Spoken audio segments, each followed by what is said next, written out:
There it is. Okay, we are live. We're back again. This is the Senate Health and Welfare meeting of January 12th. And at this point, we're going to have a conversation about what has been on our minds for the past almost 3 years, and that is the COVID pandemic and how to anything we can do to limit the spread of this terrible virus. It isn't the flu. It's a terrible disease, and it's been wreaking havoc in our little state of Vermont, among other places. So President Pro Tem Senator Becca Balint is here with us to provide some information. And Senator Balint, thank you so much for coming in. We look forward to hearing from you. Thank you, Chair Lyons, for the invitation to speak with the committee this morning. I really appreciate it. And I just want to say I'm here today. Sorry, my dog is just desperate to get in the picture here. I'm here today because the pandemic is still taking an incredible toll on Vermonters and our families, our schools, hospitals, businesses, and our communities are continuing to struggle, and they're looking for leadership and guidance about how to meet this moment. And although Omicron doesn't appear to be as deadly for vaccinated individuals, which of course is great news, the spread of the virus continues to deeply impact our state. And we really can't afford for our education system, our healthcare network, and the economy to be out of commission because so many workers are falling ill. We also know that our most vulnerable, those with pre-existing conditions and those who are immunocompromised, are at greater risk, and they need our support to assist them in staying healthy. And of course, like as a parent, I'm also thinking about the long-term effects of COVID. We don't know what the long-haul symptoms are for our kids who get COVID. I know a lot of parents are concerned about this. And so we in state government, we really do need to be focused on doing all that we can to make sure that we are, reducing the spread and preventing negative health impacts on Vermonters. So when I look back on Vermont's response to the pandemic going back to March 2020, there's so much to be proud of. And the speaker and I heard from hundreds and hundreds of Vermonters during our Investing in Vermont's Future statewide conversation that we had in the fall and winter. And when we asked people to identify what was going well in their communities and in our state, many, many Vermonters responded about how proud they were about state government and communities and local government working together and putting politics aside to really meet the needs in the early stages of the pandemic. And so many Vermonters feel good that we set a different tone here in Vermont that stood in stark contrast to so many other states in their response. So we've done a tremendous job in getting hundreds of thousands of Vermonters vaccinated. And I wanted to say, as we, head into this meeting today, that I honestly, sincerely thank Governor Scott for the commitment and seriousness with which he has led us during this pandemic. Because of the early success, the Vermont legislature made a conscious decision in 2020 and 2021 to not legislate around Vermont Department of Health recommendations on the COVID response. So as you all know, we're a citizen legislature. We do not have public health experts on our staffs. We rely on the administration to provide testimony on the best course of action. And we also know that the legislative process doesn't typically move at the pace needed to counter a rapidly evolving public health emergency, right? So it takes a lot of time to get recommendations through a committee, through a chamber, to the other chamber, have it go through their committee, so forth. It can take a very long time before any kind of policy recommendation makes it to the governor's desk. So it's clear to me that we're at a moment right now when the legislature has to take up the question of what else can be done to alleviate and prevent the burdens that the pandemic is placing on Vermonters. Even if it can't be done immediately, I still think that we have a responsibility to take testimony related to this and make sure that we're doing all that we can now that we're back in session to do whatever we can to reduce the spread. So we heard from an infectious disease expert from UVM Medical Center in the Joint Rules Committee on Monday. And she said that mask wearing is a simple, affordable way to limit the spread of Omicron in our communities. And I personally believe that we should require an indoor masking mandate in public places across our state, at least until we are through this latest surge. It'll be better for hospitals and schools and businesses. But I am not a public health expert. I am not a doctor.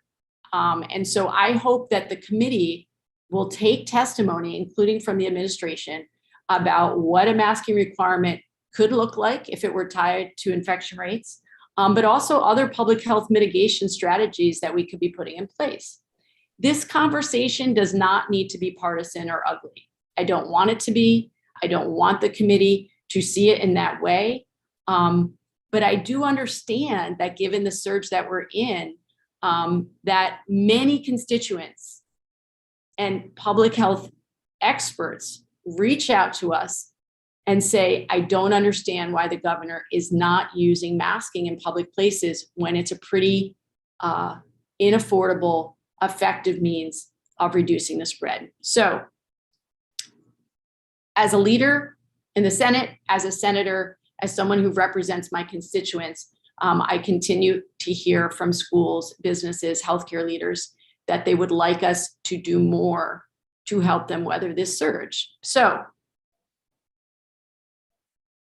it is my sincere hope that this committee will take the testimony necessary for us to either truly understand and support the governor's position on masking, or reject that approach and recommend a shift in policy.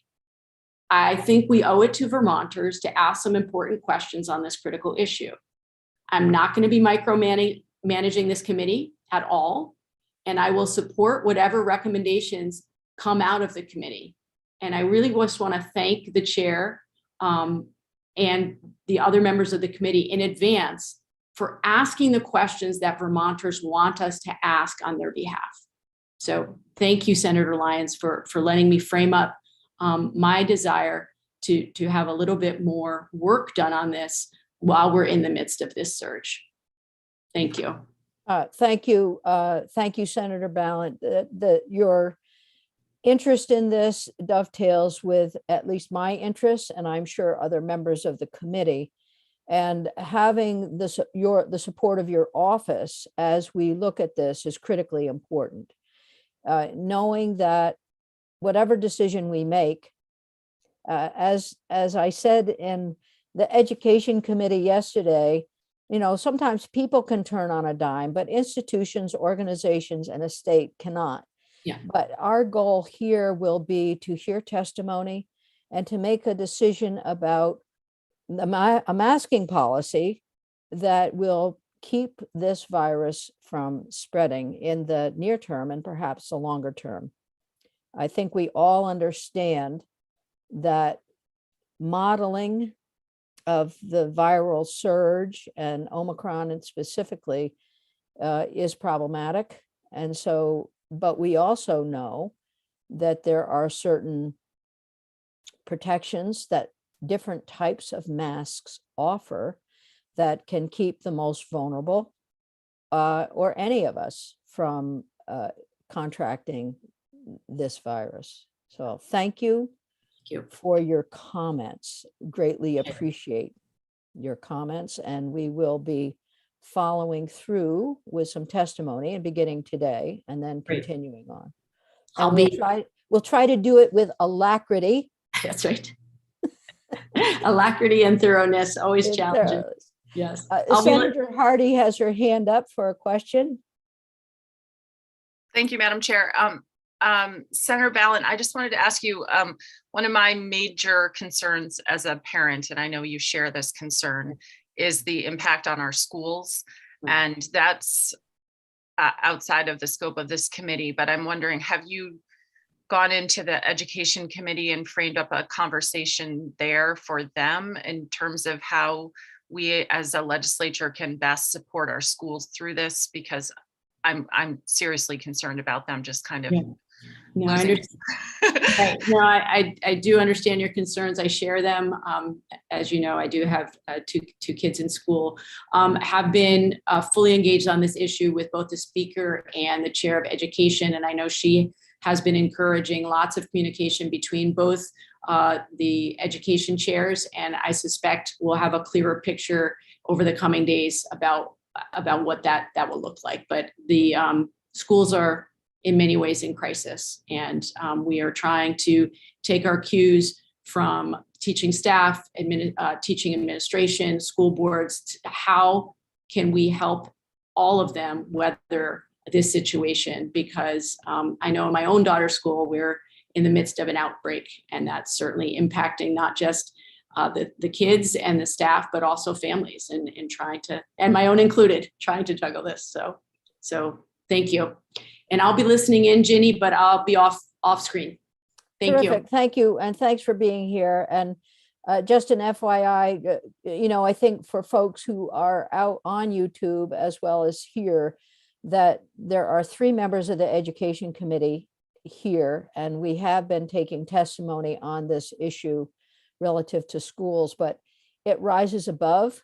It is embedded in our schools and our businesses, in our healthcare institutions, and in our lives generally. So that means we need to take it into our committee and begin to do some due diligence and work on this issue. So thank you. So stay here, and we will reach out as needed, or you can turn your video on and offer comment as we go forward.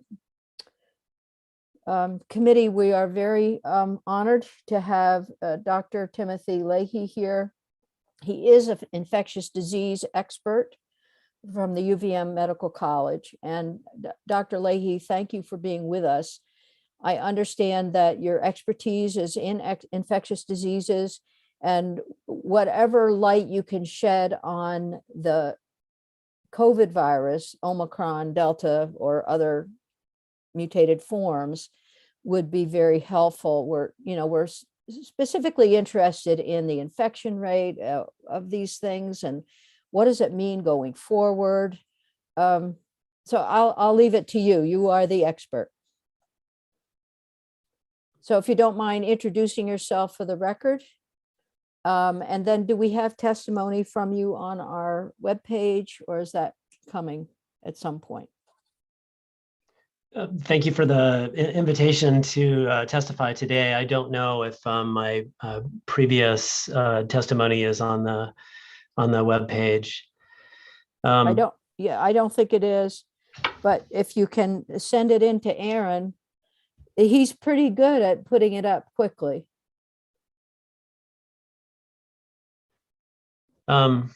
Maybe if before sort of answering the question about Omicron that you raised, Sure. and then responding to whatever comes up, I just wanted to very briefly say thank you for the stance that you and Vermont leaders in general have taken. It's clear adults are at the wheel, and as a physician, I appreciate 2 things. One is that the state has done its the best to steer by the science, but also to recognize that science isn't everything. And that, of course, as you are making these decisions, you're factoring in economic well-being, the social impact of these interventions, the well-being of children, and how being out of school and other measures have affected them. And so I'm always conscious of wanting to give you the right medical information, but also to not overreach myself and to step into those fears that are yours.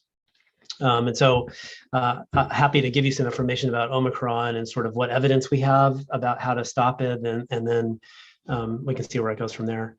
But I just didn't want to make it, I didn't want to come across as if I think I have all the answers, because I don't think it's an entirely medical question.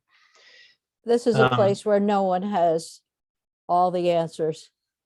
Thank you for that. So, I think we've all been alarmed to see the emergence of the Omicron variant. There was no surprise that new variants would come up because continued transmission is expected to cause mutations of the organism, and it evolves in response to what we're doing. But certainly this new variant is looking far more transmissible than its predecessors, and looking like it is less responsive to the immune protection from previous variants. And so that has meant that the number of cases from Omicron has exploded around the world, oftentimes leading to in most cases, leading to case loads that shatter pre-existing records. And that is the case in Vermont, and we're just getting started. The good news is that vaccination does provide protection against the most severe COVID manifestations from Omicron. It's clear that being vaccinated or having been infected previously offered protection from infection against the previous variants, and also protection against severe disease. And so populations like Vermont that were really heavily vaccinated had a lot of protection from both infection and severe disease. Omicron looks like it blows through some of our immune protections against infection. And so even people who have been vaccinated, even people who have been boosted, can get infected more likely than they would have with, say, Delta, although there's still some protection. But importantly, protection from hospitalization and death remains strong. And so that's why, as you alluded to, we're seeing that Omicron is a more mild illness on average across the population. Really importantly, we are seeing people hospitalized in the ICU and dying from Omicron. Those are predominantly people who are unvaccinated, and predominantly people who have coexisting medical risk factors. So recent studies have suggested that about 3/4 of people with severe disease from Omicron are unvaccinated. And among the people who are vaccinated getting severe disease from Omicron, every single one of the people who died had severe medical risk factors, suggesting that vaccination works really well, but it's not perfect, particularly if your immune system can't respond to it. We know that not only does vaccination work to protect against Omicron, but it looks like the protection that prior infection gives against Omicron is not as strong as it was against prior variants. What we're really curious about is whether, having had Delta or some other variant, how much protection that would provide against severe illness and death. And we don't know the for sure. That did previously offer some protection, and so I hope it still does in the future. But we do know that masking helps. We know that any mask is better than nothing, that surgical masks are definitely better than cloth masks, and that KN95 and N95 masks are better than those. And so I think that's a powerful way for us not only to protect ourselves, but to protect our neighbors, particularly indoors around people outside of our own household. And so I do think that a critical piece of our individual and communal response to Omicron and the enhanced threat of Omicron is using masking when it's appropriate. One risk I wanted to highlight for you is not that I think is a point of some confusion, is that people have heard that on average the illness from Omicron is milder, and so I think there's a funny disconnect between, well, why would we intensify any measures to respond to it? So I thought it might be helpful to clarify that with a metaphor, and that is, if you buy 3 of something that is half off, it costs more than buying 2 of them at full price. In other words, there are so many more cases from Omicron that even though it's mild on average, the number of people landing in our hospitals and our ICUs is vastly outstripping the previous surges because there just are so many. So even if a smaller percentage of them get sick, it's still more people. So I think this is a time that warrants intensified measures, intensified attention on boosters, for instance. I think about half of the eligible people for boosters in our state have been boosted. Use of masks around people outside of our own household when inside, especially when there are unmasked people in that group. And all the other measures, such as avoiding group gatherings when possible, and using a negative rapid antigen test right before a group gathering to gauge whether it's safer to be there, without using it to feel that it's entirely safe. So maybe I'll stop there with that framing and see if there's sort of more, sort of specific details you guys would like to get into, so I support your decision making. Committee questions. I'm going to open up the conversation regardless, but are there questions for Dr. Leahy? Okay, so there was a tie. Go ahead, Cheryl. I went first last time. Thank you. Thank you, Dr. Leahy, for being here. A question about people who have previously been infected. Still a good idea to be vaccinated? Yeah, it's a really good question. And I think I want to sort of be completely transparent that I think there's a segment of our population that's dissatisfied with the messaging that has gone out about previous infection, and I agree with them. I do think that it makes sense to be honest, that having been infected with COVID previously does have a track record of providing some protection against future serious disease. It's a little bit of an open question how much that protection has been blunted against Omicron. People are studying this around the world because it's clear that protection against infection is dramatically less than it was previously. But I would guess that there still is some protection against severe disease. What we know, nonetheless, now from 3 studies is that people who have been infected and vaccinated have more protection against severe disease compared to people who are only infected. And so I do think that it makes sense for people who have been previously infected to be vaccinated because it's a safe and effective way to lower their likelihood of death. Thank you. Senator Hardy, go ahead. Thank you. And thank you, Dr. Leahy, for being here with us today. My question is about the cloth masks versus the surgical masks. And I've been trying to wrap my head around this because a lot of the cloth masks are much thicker than those flimsy surgical masks. So could you explain why the surgical masks provide more protection? Yeah, it's a good question. So studies looking at, sort of in a lab, looking at particles flowing across either a cloth mask or a surgical mask, and also epidemiological studies looking at rates of infection in people wearing different types of masks have consistently shown that surgical masks are better. The reasoning behind that has to do with the weave. The surgical masks are pretty thin actually, but the material that they weave together is woven together so tightly that the holes in it are much smaller. So the cloth mask may be a little thicker, but it still has sort of relatively big microscopic holes that a virus can float through. That's thought to be why surgical masks are more effective at preventing spread.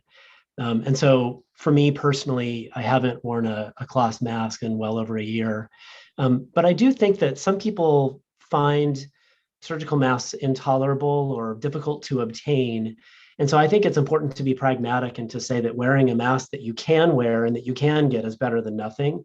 And so when I see somebody on the street who's wearing a cloth mask, I sort of say, well, they probably find that vastly preferable or what they can access. And I think that's, they're trying to do their part and that's fine. But if you have the option, I think a surgical mask is better. It's what we wear in the hospital. It's what I wear every day. Okay, great. Can I ask a quick follow-up related to the availability of masks? I know this is not your area of expertise, but given that you're in a hospital setting more frequently, thankfully, than any of us, is the supply of those surgical masks a problem at this point? If we were to create a mask mandate of some kind, is the availability going to be a problem, or are they readily available? Yeah, it's a great question. As you know, masking guidance early in the pandemic was shaped by unavailability of many kinds of masks and the desire to reserve their use for places where it was most needed, like hospitals. Now, fortunately, that's much better. So the access to surgical masks is essentially unrestricted at this point. And even access to KN95 and N95 masks is quite good. So our hospitals are not worried right now that they're going to run out of masks for healthcare workers. One note of caution that relates to availability is that there have been some reports that counterfeit KN95 masks have been out for sale. One study suggested as many as 60% of masks out there are counterfeit. So I think it's important for people hoping to get KN95 masks for personal use to use a reputable supplier. I use Bonafide Masks that sells a Powacom mask that is out there, but you can find publications sort of vetting which mask companies and mask brands are reputable. So I think it's just important to Google that and use it. Thank you. Other questions? I want to take a step back just to viral transmission just for a minute, so we can understand a little bit about this virus. The Omicron now is much more transmissible because of the way it attaches and so on. And we've read a lot about that. But when a virus is traveling through a population, what happens to its mutation rate? Are we going to see more of these variants coming forward? It's a great question. Yes, the number of times the virus copies itself drives how often it can have a genetic mutation that can lead to a new variant. So more transmission means more variants. And so I expect we will have more variants in the future. Whether those variants will be as highly transmissible as Omicron, or whether that's going to change how severe they are is another question, and really something we can't know. We have certainly seen variants like Alpha, for instance, that were less transmissible, and Omicron appears to cause less severe illness on average. So let's hope that the Omicron surge is the last bad one. But anybody who tells you they know for sure is overselling them, their message. Well, that was my next question, is on the kind of the prediction, the future prediction and the modeling that's going on. I know that there's been a lot of media information about modeling and when is this surge going to peak and when's it going to end, and when are we going to see a need to relax or not to relax. So as we're considering a mask mandate in this committee, the question is, how do we make predictions? I mean, what can you offer us that would help us going forward? Yeah, over and over again, we've been humbled, realizing that as the science changes, what our decisions should be have to change. The modeling to date suggests, and this is partly based on communities that have experienced Omicron before us. And so we're gauging based on the UK and South Africa and Denmark, what we might expect. That suggests that Omicron is going to surge rapidly and then subside more rapidly than Delta and some of the other variants. One prediction with wide confidence intervals around it, because nobody should feel confident they can predict the future well, is that by early February in Vermont, the Omicron surge will fall away. It does give rise to, I think, a really important question or expectation that would inform policy, which is that since the duration of the Omicron surge is expected to be, in its worst part, a few more weeks, does that suggest a more palatable short-term policy intervention, not one that permanently resets the way we do things in Vermont, but just says, for right now, what we know is it's going to be bad in the next few weeks, and so here's a short-term response to that.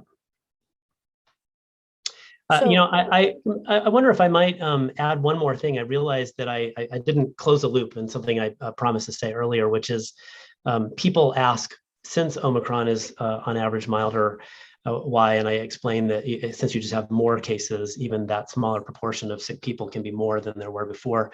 I did want to just highlight one important risk, which is threat of collapse of the healthcare system. Because I know that you are thinking about this, and I just wanted to make sure it was clear that that's part of the deliberations and part of what I see as the threat to our community. That is that when we have so many people coming in, either for mild or for severe illness from COVID-19, people have to be there to provide the care for them. Could be it's just reassurance and home with chicken soup, could be admission to the ICU to a mechanical ventilator and everything in between. Those people are already under massive stress. Those people are themselves getting sick and needing to stay home for a certain duration of time. And so right now, Vermont's hospitals, like hospitals all around the world, are struggling mightily to provide care up to the standards that we are used to. And we are concerned that in the coming weeks, the number of cases from the Omicron surge is going to outstrip our ability to do that. And so we are taking every possible measure to stop that. And so individual and communal measures to slow the spread of Omicron not only is sort of just good for that person and the person next to them, but to avert collapse of the healthcare system, which is a very real threat. And I think you'll hear some fringe commentators saying that that's alarmist. But if you look at the surges, if you look at what is happening in New York City and in San Francisco and in other major metropolitan areas with many hospitals around the world, it is a real threat that we need to work hard to avoid. thank you for that. That was my next question. So it is a huge concern. And it's been a concern in this committee since the beginning. So, I do have a couple more questions, and I know Senator Hardy has a question as well. Even though the surge is going to be quick, and then the collapse is going to be quick, there are people in the middle there who are in the hospital or may end up with chronic COVID. And so I guess that's a comment I won't ask you, but it certainly seems to me, as you've said, community and other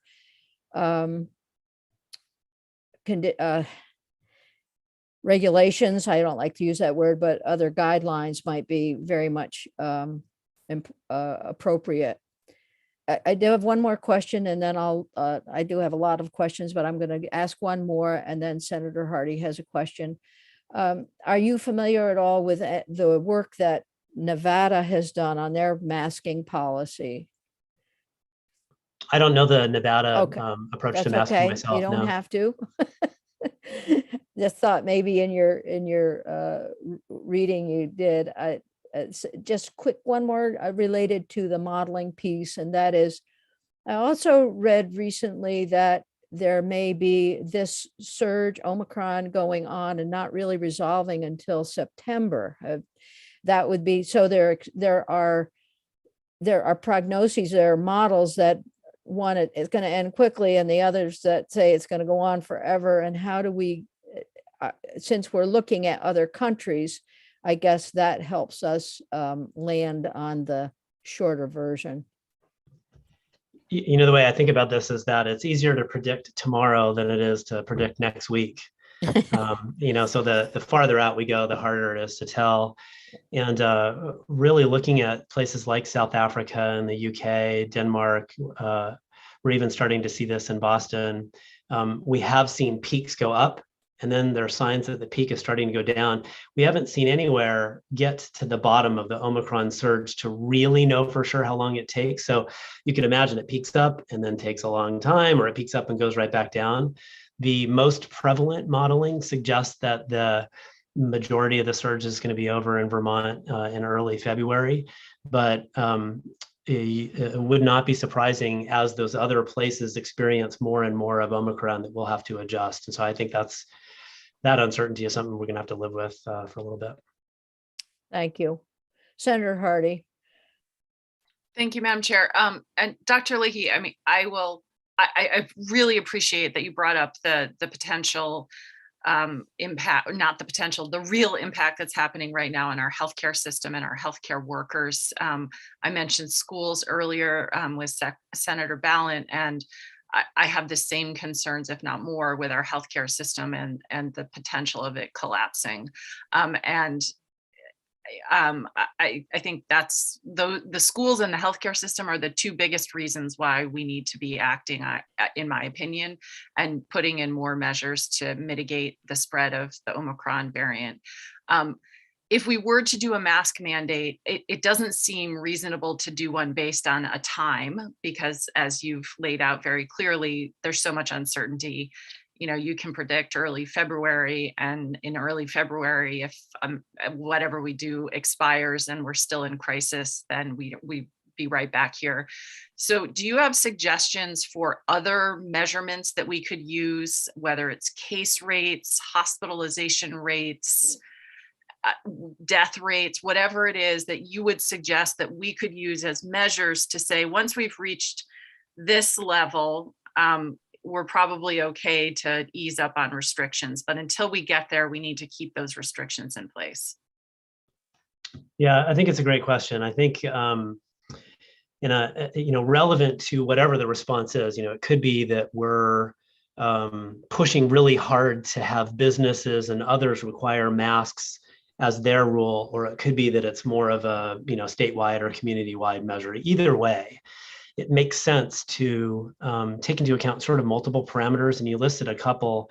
One is the strain on the healthcare system. If you know that the number of, the amount of strain in a healthcare system is going up, and the number of days that the hospital is above 100% capacity is not better. It's not time to change the intervention. Versus if you saw that there was sort of consistent relaxation of that threat to the healthcare system, I think that would be a big one. So sort of the hospitals use slightly different indices, but things like days above 100% capacity, or days that the ICU was closed, or days that the hospital medicine service was closed. The hospitals can provide those measures of stress. I do think that there's since we know that there's a increasing dissociation between the severity of illness and the number of cases, that case counts alone are probably no longer very useful to guide this. But hospitalization and death rates and the direction they're taking, I think is probably important. Falling hospitalization rates, falling death rates suggest that it's time to reconsider the pros and cons of an intervention. So yeah, Senator Hardy, thank you. That was my next question. So just looking at what standards we might use in any decision making around mask mandate or other community. Yeah, guidance. could I just add something to? Sure. In addition to having firm measures for whatever we do to start and end mitigation measures. I think it's also really important for us as policymakers, and you mentioned, Dr. Leahy, and Senator Ballant did too, of other considerations. And one of the prime considerations that I think we need to take into account is that by enacting better measures, we are showing support for our healthcare system and our schools as well, and so that they know that we're doing what we can to have their back, and that so this is sort of like public display of support, public display of concern and empathy, and saying we're trying to do everything possible to make sure that we're slowing the case rates, slowing the impact on our hospitals and schools. So I think that's a really important thing about public policy, just in general, but especially during a crisis. So that's one of the main reasons, in addition to obviously public health and preventing the collapse of two of our most important systems in the state, is just to show our support and our empathy for the state that they're in. Thank you. Any other questions? That was a speech, Senator, but it was a good one. Senator Hooker. Thank you. Thank you. This is a little, it's off the topic of masking, but I would really like to hear some of your comments on what's the best use of the antigen tests. That's a great question. We have these two major testing approaches, PCR and antigen, and how we use them has evolved. And I think the antigen test is sort of an increasingly important tool. So happy to touch on that. The antigen test is a rapid test that often comes back within 15 to 30 minutes that you can do at home. It is expensive, frequently costing around $15 a pop, and sometimes hard to get. When I was looking for one before my in-laws visited over Thanksgiving, I could not. Importantly, as you know, both the state of Vermont and the United States are going to provide hundreds of millions of tests, rapid antigen tests to citizens. And so the availability and the affordability are going to improve. The way to use the antigen test is, I think, best to gauge whether something you plan to do within the next few hours is safe for the people around you. So I avoid meeting with people outside of my household indoors as much as I can. And I miss going out to eat as much, and have tried to support our local restaurants with lots of takeout. And I miss doing those things with my friends, but I try to take a walk outside instead. But as an example, a month ago, I got together with two beloved friends who I hadn't seen in a couple of years for a dinner inside. And so we got an antigen test, each of us, right before that dinner, knowing that a negative antigen test gives us the assurance that for the next several hours, we're not going to transmit to each other. Of course, we could still get the infection from somebody else. And so that leads you to the next use of the antigen test, which is if you have an exposure like I did when I went out to that restaurant for the first time in years, I could test with the antigen at 5 and 7 days after that exposure. And if it was negative then I could have a reasonable degree of confidence that that exposure did not infect me. So a negative antigen test right before you do something shows that you're not going to transmit to the people at the event. And a negative antigen test at 5 and 7 days after an exposure can give you some confidence that you didn't acquire infection. Thank you. And it just makes me wonder about the testing in schools, for kids going to school. And I don't know, did you know that you were infected or you had been exposed when you went to that restaurant? Or was it just that you had been to this public place and then you wanted to test 5 days, later to make sure that you were not positive? So, I just keep wondering what is the best way and the most accurate, if you can use that term in this scenario, way of knowing that kids are protected and not going in and infecting one another in the school context. This is a great question. Just to your specific factual question, I did not know specifically that I was exposed, but I knew that it was a public indoor space, and so it was an exposure. One of the challenges in the age of Omicron is that Omicron is everywhere. It's just much less feasible now to know where somebody got infected from, because everybody around them in every context they were in had such a higher likelihood of getting infected. And so this has led to some really serious challenges in places where we've typically done contact tracing. This has been in schools and in hospitals and other circumstances where it's turning out that there are so many cases that just the people who do the contact tracing get completely overwhelmed. There's just too many cases to contact trace. And then when they do the contact tracing investigations, what they're finding is there were multiple people in the environment who could have exposed that person, and it becomes not super clear what to do about it, because it's just everywhere. And so I think we are in this interesting transition toward endemicity in our society where it's everywhere and it's worse. And yet this particular tool that we've used to control it at a population level is becoming less and less useful. But I do think it's still useful for our personal decision making. I describe one way to use it. A related way would be to say, if I knew that my son, who's a school-aged kid, had an exposure, I would use that rapid antigen test that I bought, or that Governor Scott or that President Biden gave, to see how his test looked at 5 and 7 days after. Or if I knew that he was gonna, whatever, it's his 18th birthday and he wanted to celebrate by having a couple of close friends over for the first time in forever, then they could use the antigen test there. But at a population level, there's just, we're finding in the hospital, it's even for us impractical to test every person in every contact. It's just too many. Which kind of brings us back to the concept of masking and protecting oneself and others and preventing the spread. Since you say it's pretty ubiquitous right now, then the question is, how do we slow that down? So masking is one way. I did see a short report about the effectiveness of masks, and and you can, I'm looking for your insight on this. I read that the KN95s can protect from Omicron in a public space for 2.5 hours if around someone who is not masked. Are you getting that kind of data? Yeah, that is a great question.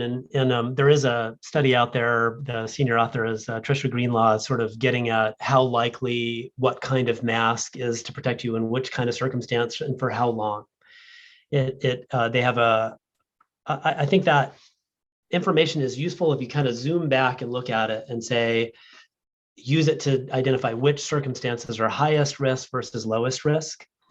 So higher risk is inside, lower is outside, higher is if somebody's speaking or singing, lower is if people are not, lower is with masks, higher is unmasked, and all these things we've sort of learned to get with. And so their study shows that.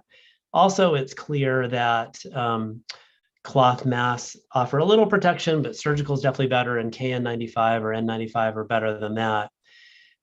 The number of hours piece is, I'd say, more scientifically debatable, because it's not that you have a 0% risk for the first 2 hours and then suddenly, boom, you're going to get infected.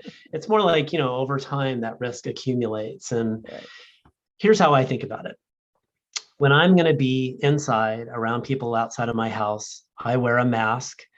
If I think it's not a big crowd and I think people are going to be masked, I'm most comfortable wearing a surgical mask. So that's typically what I do. That's what we are doing in the hospital. When the risk is higher, if it's going to be quite crowded, if I know that there might be somebody in that store who doesn't like to wear a mask, then I wear a KN95. If I think that the risk is very high, I'm caring for a COVID patient and that person's coughing in my face while I do a physical exam, I wear an N95. So I sort of apply the mask to the situation, but you'll notice I did not mention a cloth mask. I don't know where mine are.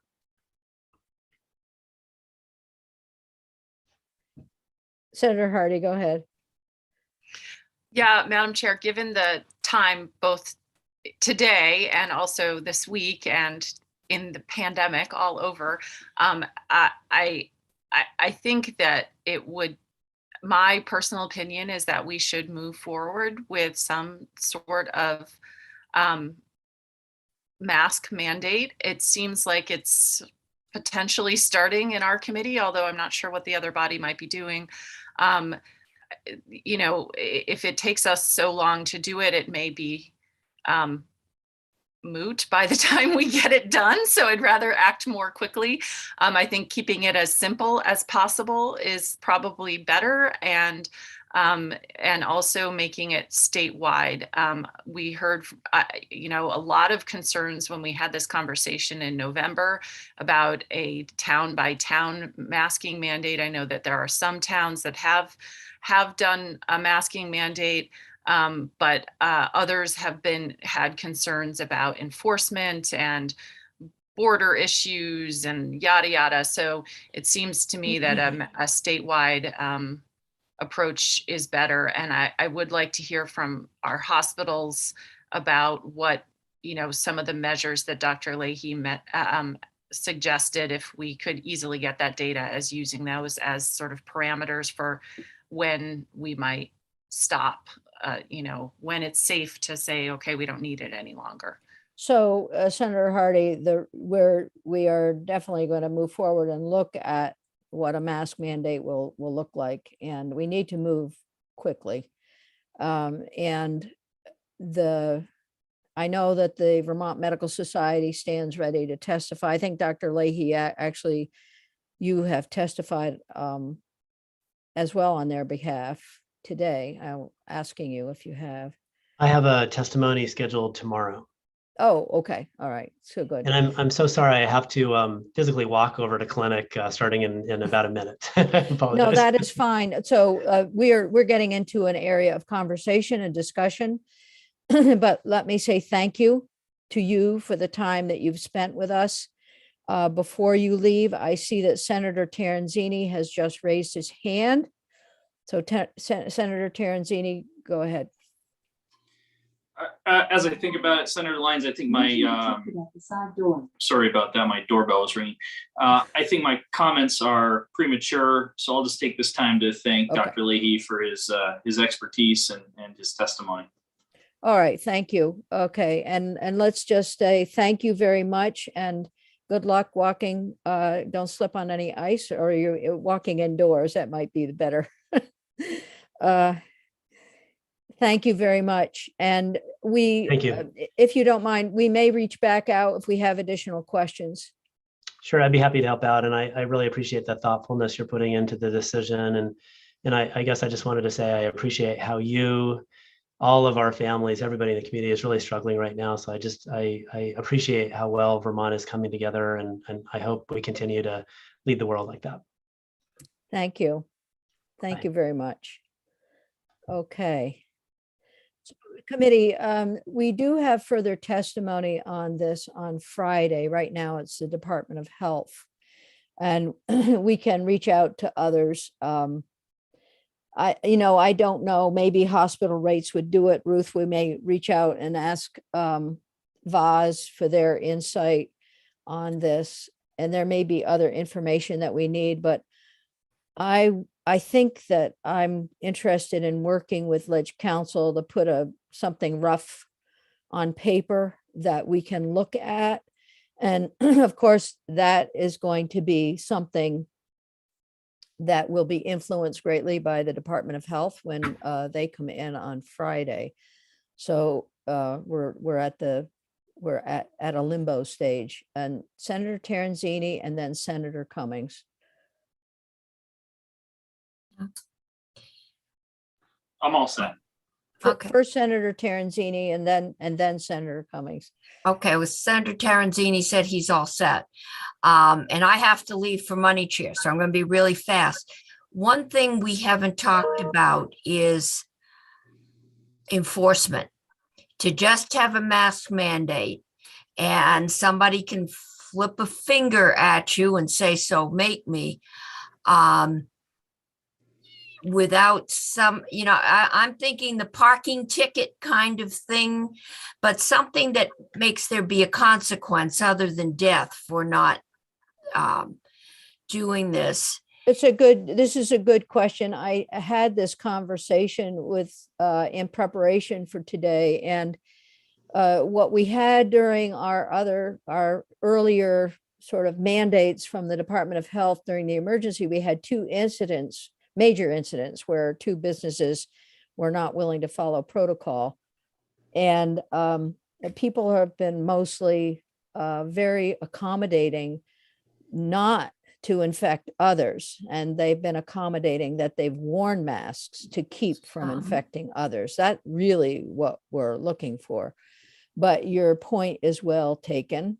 We'll perhaps ask, I can think of a couple folks we can ask for to get some testimony on that, maybe as early as Friday. We're going to try and do that. Thank you. I have to go. I think I'm chairing today. Good luck. Okay, Aaron, I think we're finished. We can come off of YouTube.